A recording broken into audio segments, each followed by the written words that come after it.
네, 코리아 백샷 시장의 주요 이슈들, 그다음에 어떤 흐름들, 그다음에 관심주까지 오늘도 이데리온 박근호 파트너와 함께 나눠보겠습니다. 어서 오십시오. 자, 이슈부터 한번 보죠. 엔비디아, PEG로 보면 코카콜라 월마트보다 싸다.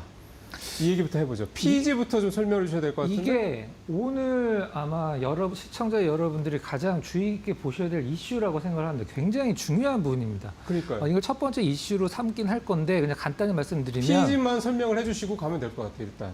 PEG는 프라이스 어닝 투 그로스 레이쇼 그러니까 라고 해서 펄을 EPS 상승률로 나눈 겁니다.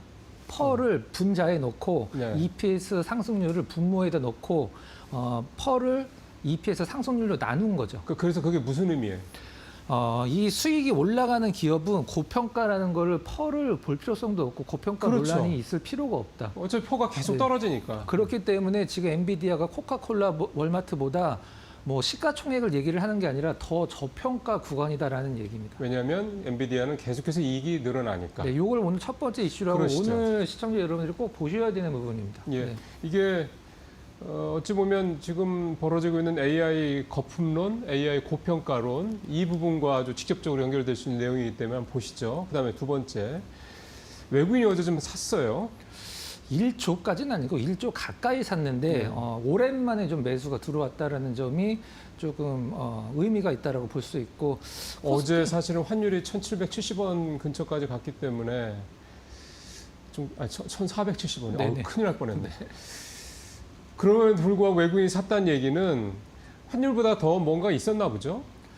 일단 그동안에 많이 팔았기 때문에 좀 들어온 부분이 가장 크지 않았나라는 생각을 좀 하고 있고 오늘 되게 중요할 것 같네요. 네. 오늘 아마 시장 걱정하시는 분들 굉장히 많을 것 같은데 저는 이런 얘기를 좀 드리고 싶어요. 시장도 마찬가지고 종목도 마찬가지고 시장에서의 2%는 종목에서의 2%와는 의미가 좀 다르긴 다르죠. 하지만 네. 2% 지금 엔비디아가 밤사이에 뭐 조금 만회를 해줘서 3%대로 마감을 해줬거든요. 마이너스로. 근데 굉장히 상징적인 기업이지만 어떤 기업이 3% 올라가고 3% 떨어지는 것을 분석을 할 이유도 없고 저는 분석을 할 필요도 없다고 생각을 합니다. 추세가 중요한 거지. 그렇죠. 알 수도 없고. 그렇죠. 그렇죠. 네. 그게 중요하고 일단 외국인들이 다시 좀 컴백을 하고 있고 얼마 전에 하이닉스 9%까지 떨어졌다가 거의 약보합까지 말아 올리면서 끝난 이런 부분들 보면 제가 강조를 하나 드릴 게 뭐냐면 주식에서 수익은 상승이 아니라 하락이나 조정을 어떻게 내가 받아들이고 관리를 하냐에 따라서 수익이 네. 나오는 거거든요. 일단 너무 걱정하지 마시고 오늘 보시면 될 것 같습니다. 외국인이 오늘 순매도로 돌아선다고만 어떻게 보세요? 순매도로 돌아서면 네. 일단 규모가 중요하다라고 생각을 하고 있습니다. 네. 일단 환율 때문에 파는 게 뭐 비정상은 아니에요. 그게 정상이잖아요, 원래는. 네, 네. 그죠? 네. 그래서 사실 어제도 환율이 그렇게 많이 올라가는 상태에서 외국인이 매수 규모가 좀 적지 않았기 때문에 뭐 하여간 한번 왜 그러지? 라는 생각이 들 법한 그런 모습이었습니다. 자, 어쨌든 그동안 시장을 가장 짓눌렀던 셧다운은 끝났습니다. 이게 이제 어제 저녁 때 나온 어떤 기사고 오늘 이제 새벽에 나온 기사랑은 좀 온도차가 굉장히 좀 심할 거예요. 지금 패드워치에서 금리 동결 가능성이 밤사이에 40%를 훌쩍 넘었거든요. 네. 48%까지 올랐는데 상승 가능성이 그만큼 네. 떨어졌다는 얘기죠. 일단 월가에서는 금리 인하 가능성이 높다라고 얘기를 뭐 할 수밖에 없는 상황이지만 연준 쪽에서는 이게 이제 동결 쪽으로 분위기가 좀 많이 가고 있는데 월가에서는 이렇게 얘기를 하고 있는 것 같아요. 지금 셧다운 때문에 경제 지표 발표가 안 나오고 있기 때문에 이제 이 셧다운이 풀려서 그 지표가 발표되기 시작하면 이 인하 가능성이 다시 높아질 거다. 이런 식으로 일단은 좀 보고 있는 것 같습니다. 고용이 별로 안 좋죠. 그러니까 시장은 네. 사실은 고용하고 인플레하고 둘 중에서 방점을 어디에 두느냐의 문제인 것 같아요. 고용에 둔다면 금리를 당연히 내리는 거죠. 근데 인플레에 둔다면 금리 못 내리는 거 맞아요. 고용이 지금 악화되고 있는 이유 중에 하나가 AI가 될 수도 있습니다. 그러면 네. 네. 그러니까 결국은 AI 때문에 앞으로도 계속 고용이 그냥 절대 고용 자체가 주는 거죠. 왜냐하면 사람이 하던 일을 AI가 대체하는 일들이 자꾸 늘어날 테니까. 그러면 그거의 고용 문제를 이제 과연 어떤 식으로 대처할 것이냐. 왜냐하면 고용은 줄어들어도 성장률이 줄어들지는 않을 수 있다는 얘기거든요. 그러면은 그게 이제 금리 인하의 조건이 되는 거냐. 이런 부분들은 여러 가지 어떤 앞으로 이제 그 전에 연준이 그 동안에는 생각하지 않았던 고민의 포인트들이 늘어날 수밖에 없다는 얘기를 해볼 수 미국에서 있겠습니다. 미래 유망 직종과 연봉이 가장 많이 올라갈 직업을 뽑았는데 배관공이 뽑혔더라고요. 네, 네. 그러니까 그 AI가 못 하거든요. 배관공. 사람이 결국 손으로 해야 되기 때문에. 예. 자, 불장 코스피에도 꿈쩍하는 서학개미.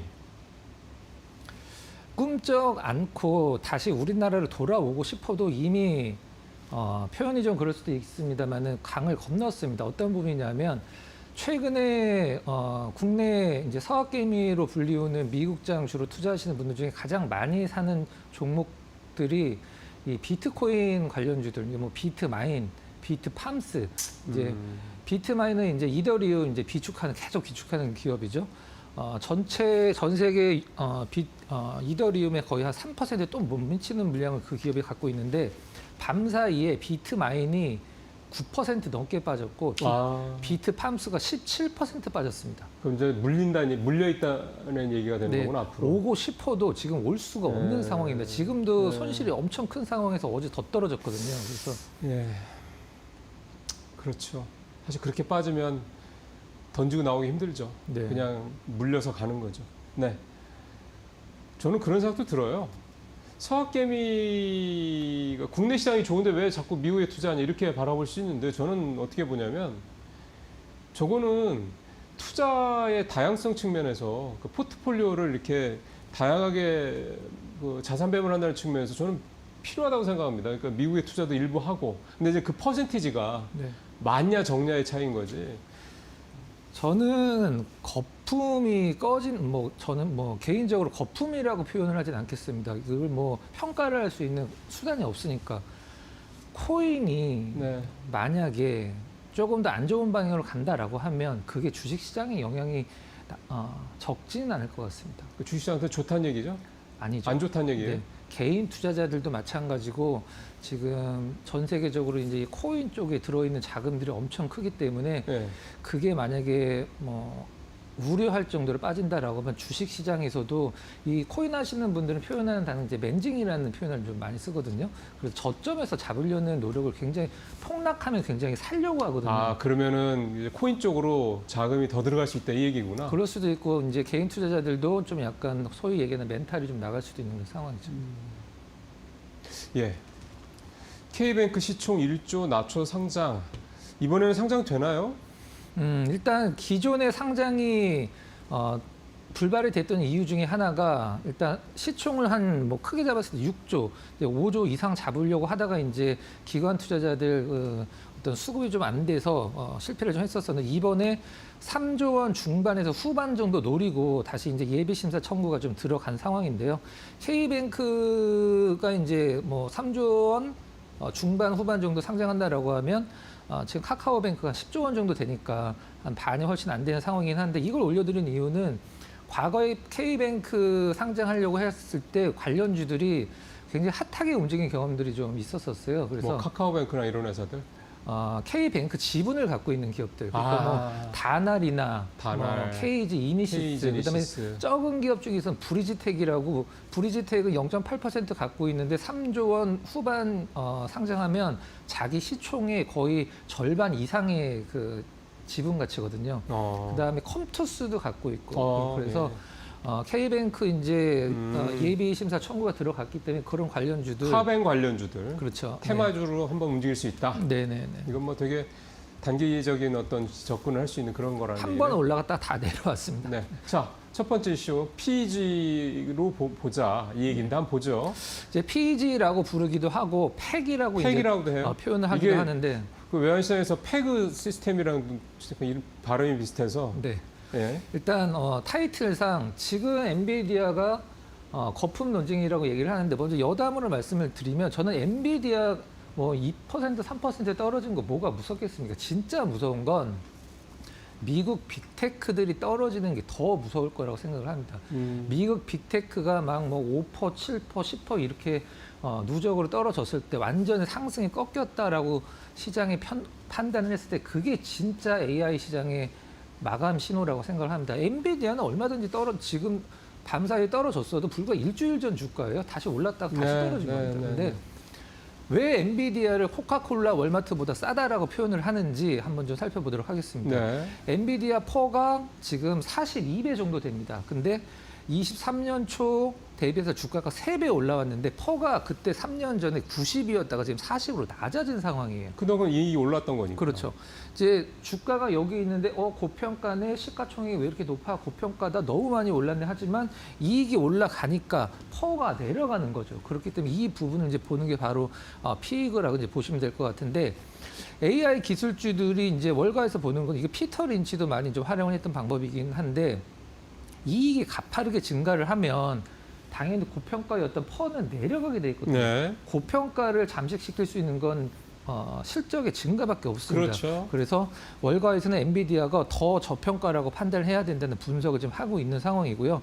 이제 피이그, 팩이라고 불리는 것은 주가 수익 성장 비율. 아까 이제 말씀드렸듯이 분자에다가 퍼를 놓고 분모에다가 이제 EPS 증가율을 상승률을 놓고 그다음에 그거를 이제 값으로 구했을 때 그 기업이 싼가 안 싼가를 이제 나타내는 건데, 다음 장 보면서 설명을 드려보도록 하겠습니다. 그럼 우리가 뭐 얼마 이상이면 싸고 얼마 이상이면 비싸다 이렇게 표현하냐면, 이제 왼쪽에 나와 있듯이 PEG, 그러니까 팩이 0.5 미만이면 저평가다라고 이제 보고 있는 거죠. 적극 매수를 해도 된다. 그다음에 PEG가 1.5 이상이면 약간 고평가다. 그래서 매도를 해야 된다라고 얘기를 하고 있는데, 지금 마이크론 같은 경우는 PEG가 0.5입니다. 0.5. 엔비디아가 1.1밖에 안 되고 있어요. 그러니까 한마디로 퍼 대비해서 이익이 성장하는 게 큰 차이가 안 난다는 뜻으로 보시면 되죠. 저거 하이닉스 같은 경우는 0.3 이렇게 되겠네요, 진짜. 브로드컴이 1.3, 아마존이 1.6. 지금 현재 팔란티어 정도만 좀 약간 높은 편이고, 인텔은 수익이 지금 네, 워낙 여기 이익이 안 나니까. 본격적으로 올라가고 있는 상황이 아니니까 높은 편이긴 한데, 전반적으로 봤을 때 우리가 보통 마이크론, 엔비디아, 브로드컴, 뭐 아마존, 메타 이런 종목군들 많이 보잖아요. 메타는 좀 약간 예외로 쳐야 될 것 같고, 이 세 개의 기업이 가장 중요한데, 여기서 우리가 지금 밤사이에 많이 떨어지고 엔비디아가 떨어지면 온 시장이 그 걱정을 하듯이 엔비디아가 가장 중요한데, 엔비디아가 지금 현재 1.1밖에 안 되는 상황입니다. 네. 보시면 퍼하고 PEG하고 달라요. 네. 퍼가 높다고 그래서 PEG까지 높은 데가 그렇게 딱 연결은 또 안 돼요. 예를 들어서 보면 메타 같은 경우는 퍼가 26배인데 PEG는 1.6으로 제일 높거든요. 반면 엔비디아는 퍼가 42인데 PEG는 1.1밖에 안 돼요. 그러니까 분모가 작다라는 뜻이 생각하시면 결국 저것만 놓고 보더라도 PEG로만 놓고 보더라도 빅테크 중에서도 어디가 이익 대비 이게 이익이 더 성장이 가파르냐, 그거를 저로만 놓고도 좀 볼 수가 있어요. 자, 그래서요. 결론이 뭡니까? 그럼 이건 이제 하이닉스에 한번 적용을 그렇죠. 그렇게 해야 되는 거죠. 네, 재밌을 것 같습니다. 말씀드렸듯이 지금 하이닉스가 퍼가 15 정도로 시장은 보고 있습니다. 퍼가 15 정도로 보고 있고, EPS 성장률은 30%. 한 번의 성장률을 EPS 성장률을 보면 안 되고 평균적으로, 그리고 앞으로 나올 수 있는 미래 성장률까지 했을 때 하이닉스의 PEG, 그러니까 프라이스 어닝 투 그로스 레이쇼가 30으로 보거든요. 그러면은 이게 0.5라는 게 나옵니다. 그러니까 지금 엔비디아나 아까 마이크론과 거의 동률이죠. 0.5 부근이면 시장은 극저평가라고 보고 있는 게 바로 0.5. 1.5가 넘으면은 살짝 고평가. 판단은 뭐 많이 달라질 것 같습니다. 어떤 걸 적용시키냐에 따라서. 근데 이 이제 뭐 피터 린치나 지금 월가에서 엔비디아를 새롭게 평가를 하는 부분들, 이익 단위 올라오는 기업들은 이제 퍼가 높은 게 상관이 없다라는 부분들을 하이닉스에 적용을 했을 때 하이닉스는 현재 0.5라고 보시면 됩니다. 예. 펀더멘탈하게는 저렇고요. 근데 이제 시장은 펀더멘탈만 가지고 움직이는 게 아니죠. 심리가 또 중요하기 때문에 미스터 마켓에서 만약에 아우 지금 너무 비싼 것 같아. 또 이렇게 분위기가 딱 휩쓸려 또 가면 또 뭐 근데 그럴 때 이제 주가 떨어지면 이제 들어갈 저가 매수 타이밍이 되겠죠. 근데 이건 어차피 숫자 노름이긴 하지만 네. 사실 퍼가 낮고 저평가돼 있는 기업들을 산다라고 해서 다 수익이 나는 건 아니거든요. 그렇죠. 네. 그렇게 하면은 그냥 콘트만 가지고 주식해도 되죠. 뭐. 저평가되고 있는 기업들은 다 이유들이 하나씩은 있습니다. 그렇습니다. 그러니까 결국은 그래서 사실은 단기로 참 하게 되면 수익을 크게 내기가 쉽지 않은 것 같아요. 그러니까 이런 거를 저평가됐을 때 들어가서 얼마나 이제 오랫동안 그 최대한 그 수익률을 끌어 모으느냐 이제 그게 참 쉽지 않은 것 같습니다. 주식이 그래서 어려운 거겠죠. 자, 두 번째 이제 관심 좀 가보겠습니다. 네페스네요. 네, 네페스 한번 반도체 뽑아봤는데 쪽이고 후공정 패키징 업체죠. 패키지고.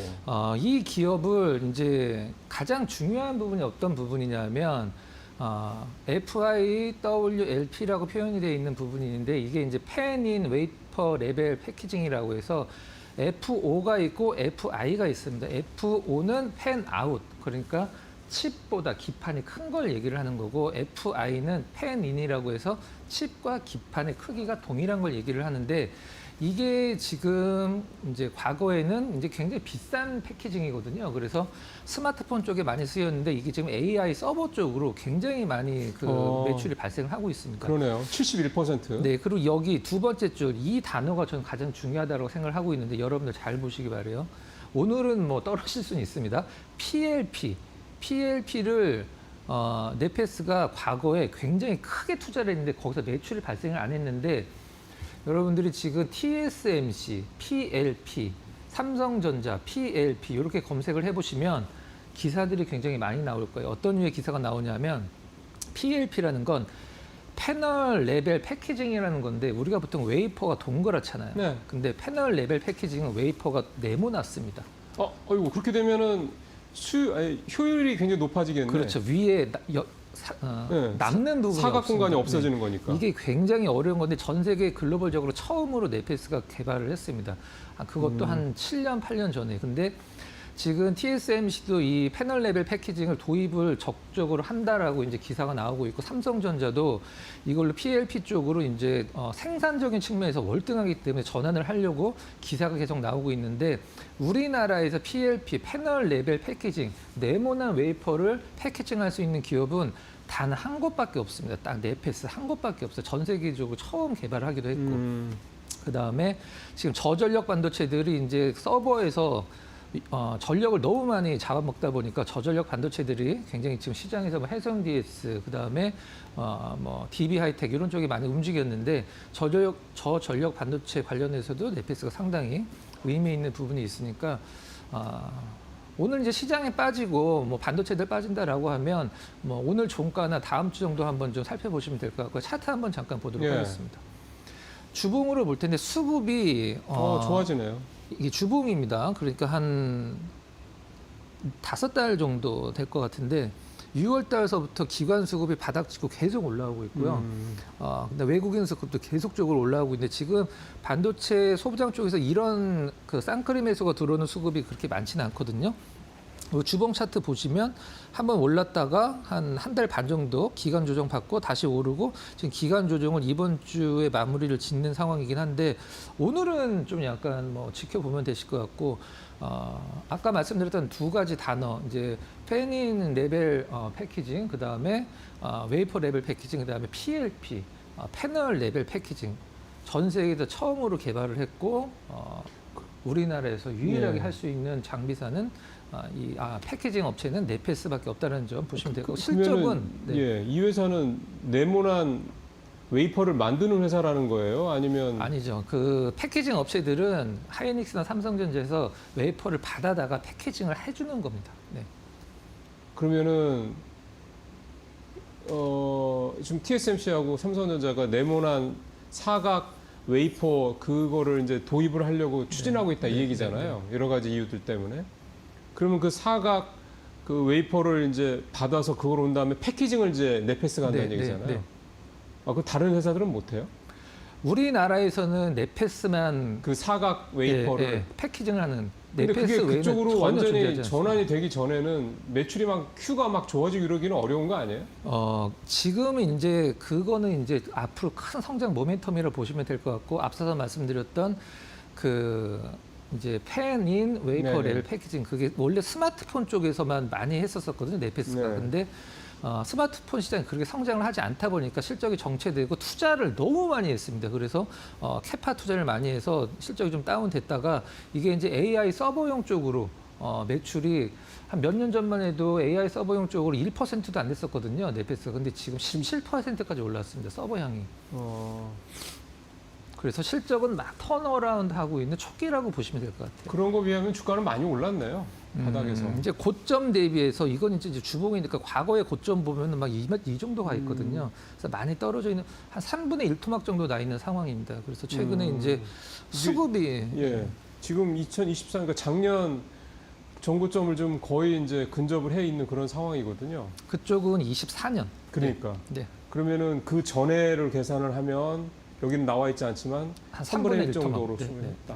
그러면은 네페스가 두 가지 지금 모멘텀을 얘기해 주신 건데 하나는 아까 F로 하는 네. 그거- 펜인. 네. 그거는 지금 당장 이를테면은 그게 지금 수익이 이제 나는 거고. 나는 거죠. 네, 좀 전에 두 번째로 했던 PLP. PLP 이거는 좀 중장기로 봐야 되는 거고. PLP 쪽에 투자를 상당히 많이 했는데 그러니까요. 그 시장에 진입이 늦다 보니까 이제 안 나왔었는데 지금 분석 자료나 이제 언론 보도들을 보면 TSMC랑 삼성전자가 상당히 이 PLP 쪽에 전환 속도를 높이려고 하고 있는 부분들이 많이 노출이 되고 있는 상황입니다. 두 번째 게 사실 엄청나게 변화가 이게 동그란 웨이퍼로 하다가 네모난 웨이퍼로 한다는 거는 완전 변화잖아요. 네. 그게 되면은 정말 뭐 가장 큰 히어로가 될 수 있겠다는 생각이 듭니다. 우리나라에서는 네페스 한 그러니까. 개밖에 못합니다. 예, 오늘 여기서 마무리하도록 하겠습니다. 일주일 동안 수고하셨습니다. 아, 참. 마지막 해야지. 네. 자, 오늘 금요일 날 뭐 어떤 얘기 네. 준비하고 있어요? 금요일 날 좀 시장이 산뜻하게 끝내야지 이제 시청자 여러분들이 주말이 행복하실 텐데 제가 그냥 간단하게 한 말씀만 드리도록 하겠습니다. 프로그램 초반에 말씀드렸던 부분을 반복해서 말씀드릴 텐데 하락과 조정을 내가 어떻게 견디고 어떻게 분석하느냐에 따라서 수익의 크기가 결정이 된다라는 것은 주식시장에 항상 증명이 되어 왔거든요. 오늘 뭐 시장이 안 좋을 수도 있는데 물론 좋을 수도 있죠. 근데 안 좋다라고 하면 너무 걱정하지 마시고 제가 제 밴드에 여러분들이 걱정 안 하셔도 되는 멘트들을 다 글로 남겨놨어요. 밴드 들어오셔서 많은 정보 함께 하시고 오늘도 오후 4시에 이데일리 온 유튜브에서 여러분들 기다리고 있겠습니다. 자, 고생하셨습니다.